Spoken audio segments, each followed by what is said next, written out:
খবর ইয়াসিন? হ্যাঁ স্যার, ভালো আছেন? জি আমি ভালো আছি, তুমি ভালো আছো ইয়াসিন? জি স্যার। গতকালকে কি পড়াইছিলাম? এইটা পাস করেছি এটা। সামনে তো পরীক্ষা, কোন সাবজেক্ট নিয়ে সমস্যা আছে? স্যার ওই অর্থনীতি নিয়ে একটু ঝামেলা আছে, ওইটা যদি বলতেন। মানে দেখো স্যার এই যে এইটা।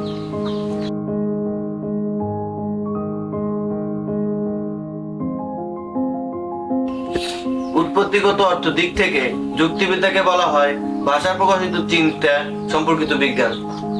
অর্থাৎ যুক্তি উৎপত্তিগত দিক স্যার থেকে- এই যে লাইনটা না, এটা একটু যদি বলতেন। ও এই যে এইটা এই যে। এটা হচ্ছে প্রকাশিত চিন্তা সম্পর্কিত বিজ্ঞান, বুঝতে পারছো? হ্যাঁ বুঝছি। এই 19 নাম্বার উঠাও। জ্ঞান কত প্রকার? দুই প্রকার। দুই প্রকার, উঠাও।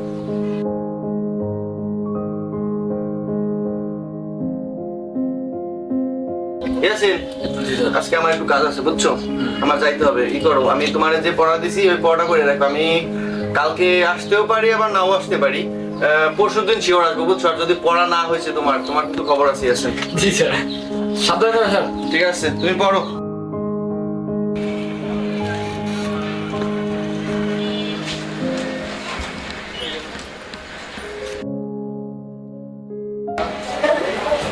ইয়াসিন, বসো বসো বসো বসো। স্যার এতদিন পর আপনি কোথায় ছিলেন? হ্যাঁ একটু সমস্যায় পড়ছিলাম ইয়াসিন। হয়েছে কি, আমার ফোনটা গেছে হারাইয়া বুঝছো।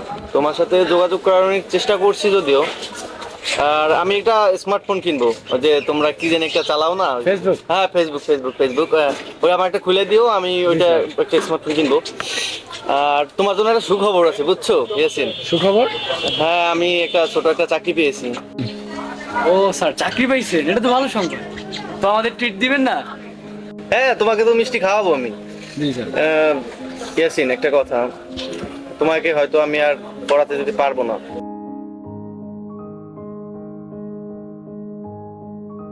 চাকরি করবেন আপনি, তাই তো? কবে থেকে জয়েন করবেন স্যার? আমার সামনের মাস থেকে জয়েন। তুমি মন খারাপ করো না, তুমি বসো, আমি তোমার জন্য মিষ্টি নিয়ে আসছি।